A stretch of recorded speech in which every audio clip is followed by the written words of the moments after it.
Now on the project, Jesse, it's the biggest show in New Zealand. Yeah, Married at First Sight, Mike. It keeps getting bigger and better. And a man who's had a front row seat for 10 glorious seasons is relationship expert John Aiken. After 10 seasons, Married at First Sight Australia is a reality TV juggernaut. Hi, Bronson. Can we get rid of your eyebrow ring, please? Honestly. Oh my God! Tracy, my little lady, you drive me crazy. Obviously, Australia has no shortage of gym bros and beauty influencers looking for love and followers. And this season, relationship guru John Aiken sure has his work cut out for him. Hugo is the sweetest little puppy dog. No! For some, no amount of therapy will help. Explain yourself. I said them just to hurt her. Others are just wet. There's some things that we can't ignore. For me is my love of the beach and the ocean. Dan, a key ingredient to a healthy relationship is not the love of an ocean. But this season's villain really puts the gas in gaslighter. The flippant changing of her mind all the time. I feel like you're turning this around onto me now. We're drowning in toxic masculinity here. John Aiken, give it up! Woo! It is wonderful to be here. Yeah.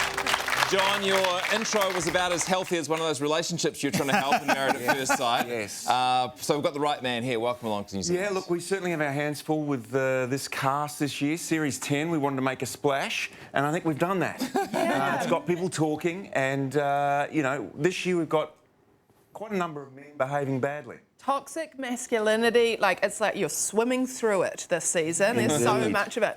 But what I am interested to know with you is I feel like your role on the show has kind of evolved over the seasons, sort of starting last season and now this season. Can you talk a little bit about that? Does it feel like that? Yes, I kind of feel like I'm the old guy on the couch yelling at them a lot. Which is amazing! Yeah, because, you know, over 10 seasons, they start to kind of feel like they know what's going on. And so we really, when we see bad behaviour, we really have to lean into it and call it out.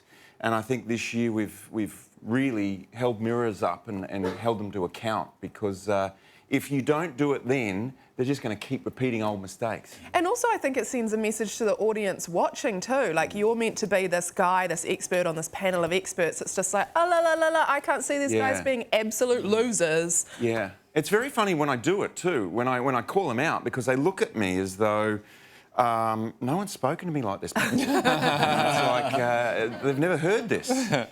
So it's a real privilege to be in that position, and you just have to do it in a very short, sharp way so they listen. Yeah. Does their terrible behaviour ever shock you? Because it gets pretty wild. Oh, all the time. Yeah, no, I mean, you know, we had many situations this year already where they not only behave poorly, but then they double down and they say, yeah, I don't have a problem with that. So it's not only what they're doing, but also they're not really able to see the consequences of it. And so the show is, in a way, wonderful to watch, where you learn what not to do in a relationship. You know, if you're single, you say, I've got to avoid that type. And if you're in a relationship, you go, we've got to stop doing that together. Or you feel really smug because you're like, we don't do that. Oh, yeah, you feel good about yourself when you watch MAFS. Because honestly, the show aside, do you reckon human beings are getting worse at relationships? Well, I like to think that we are raising the bar, Jesse, and getting them more educated about relationships. But yes, you know, dating apps, it becomes very transactional, and people don't understand quite how they hurt people's feelings. And in this world of social media as well, they can just miss the important things, the human side of things. And I think we see that with some of our participants. They don't understand why they're single, and they don't know how to have relationships. I also wonder if the world is telling us it's all about me, right? Look after yourself and put yourself first. But actually, in relationships, that's sometimes not true, right? No, you want to be able to look outside yourself, and I think one of the big roles we play is trying to get them to develop insight. You know, you're not going to be able to change if you can't see the problem. And unfortunately, a lot of the people on our show don't know why they're single, and so I have a job to do. It's a frustrating job. You're a relationship expert, but like, surely one key thing in a healthy relationship is not to get married at first sight. Yes. It is unusual, I'll grant you that. We have a strange sort of setup at the beginning of the show. They don't actually get married, but we do throw them together. We throw all sorts of challenges at them over 8 weeks that couples normally have over several years. But I'd have to say that most of the time our guys, they probably start off on the back foot and they've got to really upskill quickly if they're going to get over the line. Some do, a lot don't. It's a steep learning curve, and God, it is good to watch. Like, it's terrible, but we love it. Married at First Sight Australia airs this Sunday at 7. Thank you so much, John Aiken. It's an absolute pleasure. Wonderful to be here.